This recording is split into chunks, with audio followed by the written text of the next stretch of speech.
इकडं असेल की ते एसटी मध्ये आहेत आणि आपण इकडं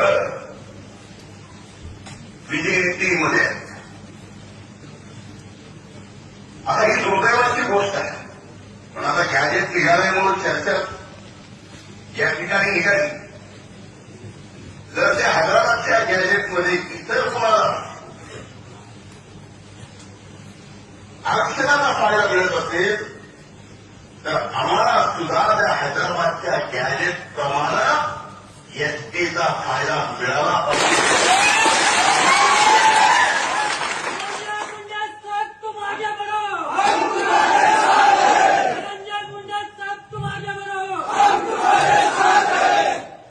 टाकायला जाणं आणि भांडायला कोण आहे हा धंदा माझा नाही आहे.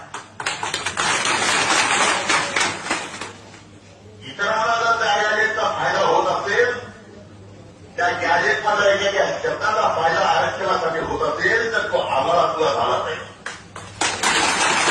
आणि आम्हाला माहित होता यापूर्वीही अनेक सोयीच्या त्या भागातल्या तेलंगणातल्या मुली इकडं लग्न होऊन आल्या, आपल्या मुली तिकडं लग्न होऊन गेल्या.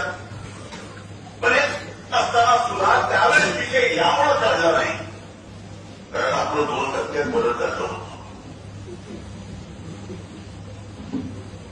पण आता तर 2% सुद्धा त्याला म्हणून काही जण बोलायला लागलेत. जे बोलायला लागलेत ना 2% सुद्धा बंगाल्यांचं त्यांना अरे भावांनो तुम्हाला टक्क्यात सुद्धा ठेवणार नाही.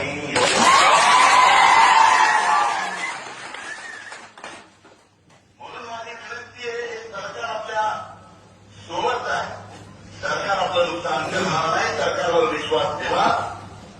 माननीय पालकमंत्र्यांनी आणि माननीय सुजय विखेंनी आपल्याला तिथं येऊन सांगितलं आहे की 15 दिवसात माननीय मुख्यमंत्र्यांची भेट देऊन देऊ. त्या ठिकाणी होईल. ही सुद्धा आजच आदरणीय मुख्यमंत्र्यांना बोलेल.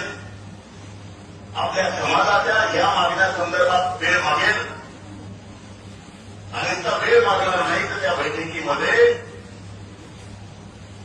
इतरांसाठी जसे निर्णय होतात तसे निर्णय आपल्यासाठी सुद्धा करावेच लागतील.